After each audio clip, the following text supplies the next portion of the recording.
preventive detention for 11 months as she was investigated for alleged money laundering as part of the Odebrecht corruption scandal. Keiko Fujimori is the daughter of the former president Alberto Fujimori, charged with crimes against humanity. The legacy of the revolutionary Cuban leader Fidel Castro is being celebrated on the 3rd anniversary of his death. In Cuba, several activities were held in honor of the historic leader of the Cuban Revolution. Castro's involvement in liberation struggles both in his country and across Africa have not been forgotten. His outright defiance of imperialism, and more specifically Washington, was also an inspiration to many. 3 years after his passing, Castro continues to hold a place in people's hearts and minds. Let's take a look back at an excerpt of Cuban leader's powerful speech back in 1966. En nuestras costas y en nuestras tierras, el mismo que ataca a los demás. Y por eso decimos y proclamamos que con combatientes cubanos podrá contar el movimiento revolucionario en cualquier rincón de la tierra. In other news, the chairman of the Organization of Eastern Caribbean States and Antigua's Prime Minister Gaston Brown is questioning the practicality of implementing electoral reform in Dominica. Brown says there is no constitutional crisis in Dominica, while he suggests it will not be feasible to make electoral changes with less than 2 weeks to the country's general elections. Last week, opposition-led protesters demanding electoral reform clashed with police in Rousseau. Antigua's leader says he also doesn't believe it's practical to extend elections beyond December 6, because according to him, if the polls go beyond the 5-year constitutional requirement, then a crisis could happen. Prime Minister Gaston Brown is promising a positive solution to issues surrounding the planned sale of Scotiabank branches in Antigua and Barbuda. Trinidad-based Republic Bank Holdings is seeking to acquire Scotiabank operations in several Caribbean countries. But Antigua has expressed reservation about the proposed sale, saying it was interested in buying the island's Scotiabank's holdings itself, alongside a local consortium. After meeting with bank officials, Brown says he's confident the matter will be settled in a few weeks and to the satisfaction of all stakeholders. Makeshift barricades have gone up throughout Haiti's second-largest city, Cap Haitian, just ahead of fresh protest action. Old shipping container trailers and tractors have been used to block access to the main road in the island's center department. It's the latest round of demonstrations demanding Jovenel Moise's resignation amid corruption allegations. The past few weeks of protests are the culmination of more than a year of turmoil and almost 3 years of discontent with Moise. Demonstrators have also said the United States and the international community should stop propping up the Moise government. Moving on, the Arab League has rejected the United States' policy shift on Israeli settlements in the West Bank. Arab League Secretary General Ahmed Aboul Gheit said that the U.S. decision to no longer consider Israeli settlements as a violation of international law was a threat to the Middle East peace process. The Trump administration's decision drew praises from Israel, but condemnation from the European Union, Palestinians, and Arab leaders. What is really disturbing about this announcement is its negative impact on any hope to reach peace in the future. Legitimizing settlements implicitly acknowledges the reality of the occupation. On which basis would the Palestinians negotiate with Israelis if this occupation does not exist, and that there are no occupied lands or settlers taking over lands? In the Democratic Republic of Congo, Beni residents have demonstrated against United Nations peacekeepers. Protesters stormed a UN peacekeepers camp near Beni, angered by failures to curb killings by an armed group in the area, such as the recent killing of 8 civilians. Authorities blame the Allied Democratic Forces militia for the attack. The group has been present in eastern DRC for decades, despite the presence of a large UN force and repeated pledges by the government to root it out. There are two types of people at the MONUSCO, those who are with the population and those who are against the population. What makes us suffer here in Kibo is our wealth.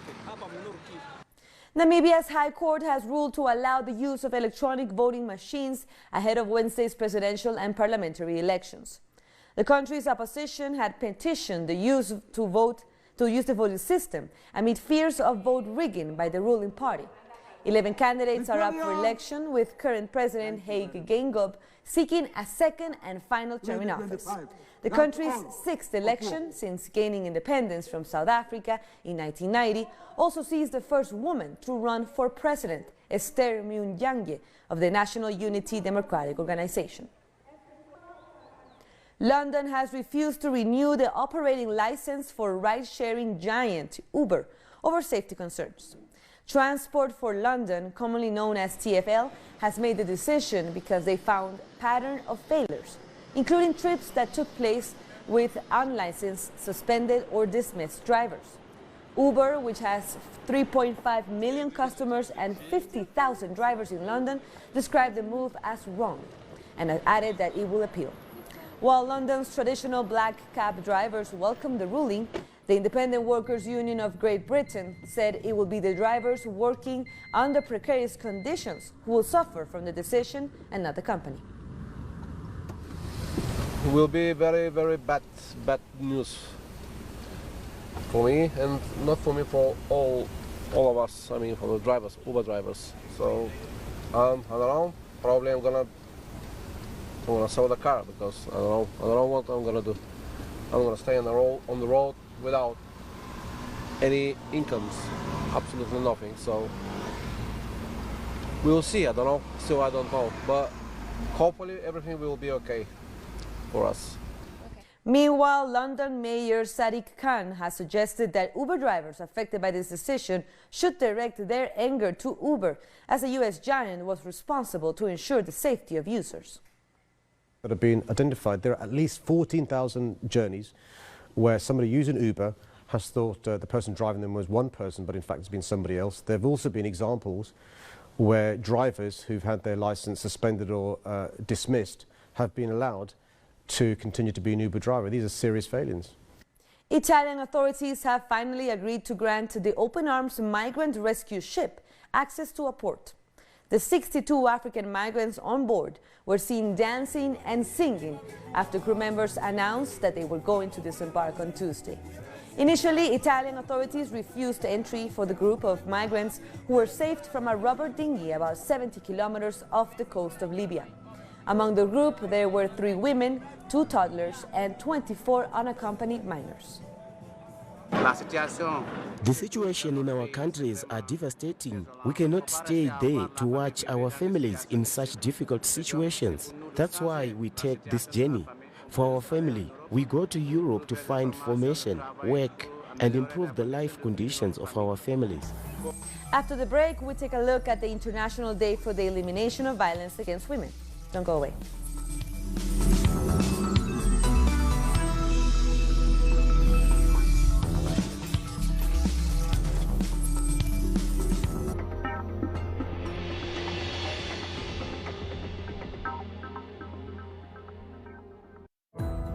Our actions have an impact on the environment. It's our responsibility to change for the sake of our planet. Let's be part of this transition. Watch, preserve, and protect your Earth. Green Zone. Wednesdays, only on Telesur. We are present at every event where our nations are staring. We believe in a new global vision, united in every broadcasting. We keep expanding our horizons and working on a closer and better communication. Now, in Grenada, Telesur, the news source from South America and the Caribbean.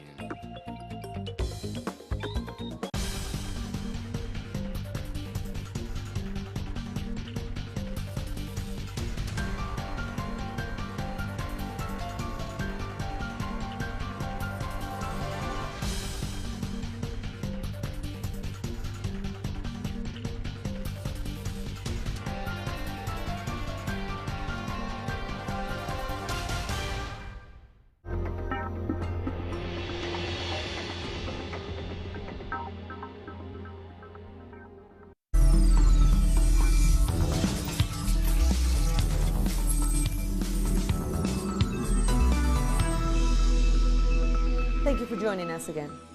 November 25th marked the International Day for the Elimination of Violence Against Women.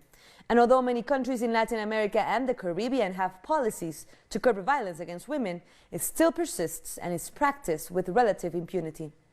According to a November 2017 UN Development Program report, the region has the highest rate in the world of gender-based sexual violence. The Economic Commission for Latin America and the Caribbean found that on average, 12 women are murdered a day across the region. The report recommends addressing women's protection issues at a higher political level with more investment. So let's take a look at how the Day for the Elimination of Violence Against Women was marked throughout the world.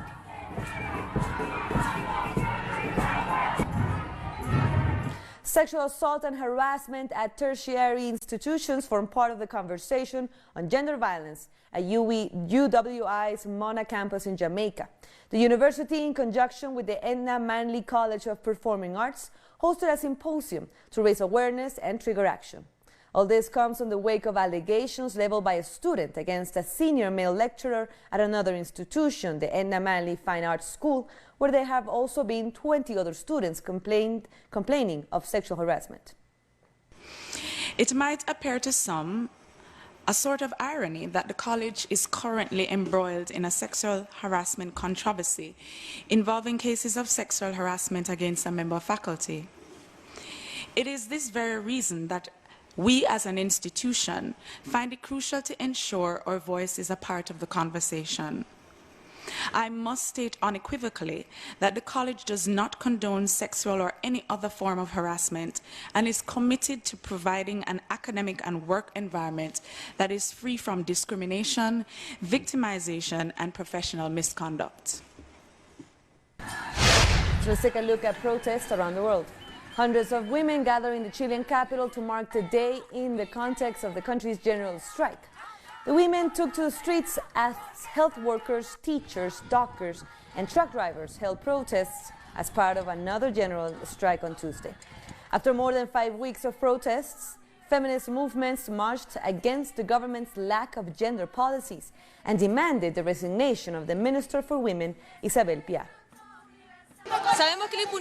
There is a history of impunity for gender violence under the dictatorship, which has never been recognized and which has continued throughout these years of so-called democracy. Every time the police arrest and abuse high school students during the recent protests, it shows clearly how state terrorism attacks and abuses our bodies. This is a very important issue for us, and that is why we think the Minister Piar must resign, but also why President Sebastián Piñera should also resign. And Mexican women have used art to protest rampant violence. At the Angel of Independence monument in Mexico City, women painted over a protective barricade. Others crocheted purple and pink hearts to string up. The barricade was put up after feminists defaced the statue with graffiti in August to decry alleged rapes by police in the capital, as well as high rates of gender-based killings. On average, 10 women are murdered each day in Mexico, making it one of the most dangerous places in the world to be a woman. Less than 1 in 10 murders are solved in Mexico. We understand the heritage and culture as something to preserve. We also understand that anger is a manifestation to point out and highlight a more important situation that has been over us, that of femicide. Thousands of women in Ecuador gather in the capital Quito to demand justice for victims of gender-based violence. According to official statistics, at least 93 women have so far been killed in Ecuador in 2019. Well, we live in a macho society. This day has been created so that people begin questions both the society and themselves. And this way they can contribute to elimination of violence against women. Also in the Dominican Republic, thousands have marched to protest against gender-based violence. More than 100 social organizations gather in the Mirador Sur Park in the capital, Santo Domingo, to demand measures that guarantee the safety of women. They also call for policies that ensure gender equality at various walks of life and also as a subject taught in schools. Protesters flooded the streets of more than 30 cities around the world, including the Spanish capital, Madrid. They marched under the slogan, Machismo Kills. In Turkey, 200 people were injured when police fired tear gas and rubber bullets to disperse women protesters rallying against violence. Riot police used force to break up the demonstration in Istanbul, where hundreds of women demanded an end to impunity. A report drafted by the Umut Foundation revealed that at least 347 women were killed in Turkey in the first 9 months of 2019. Turkish rights defenders criticize the fact that killers or abusers can receive reduced sentences for good behavior or if they claim provocation.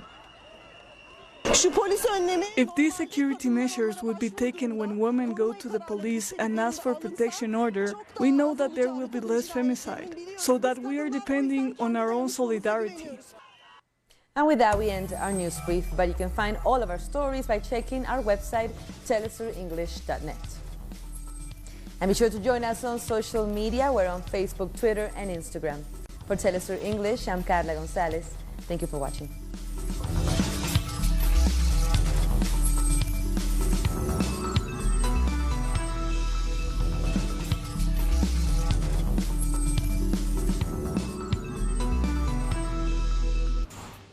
Innovation, science, the technological breakthrough, and its influence in society. Viajeros del saber, el futuro está aquí. Atom. Monday, only on Telesur.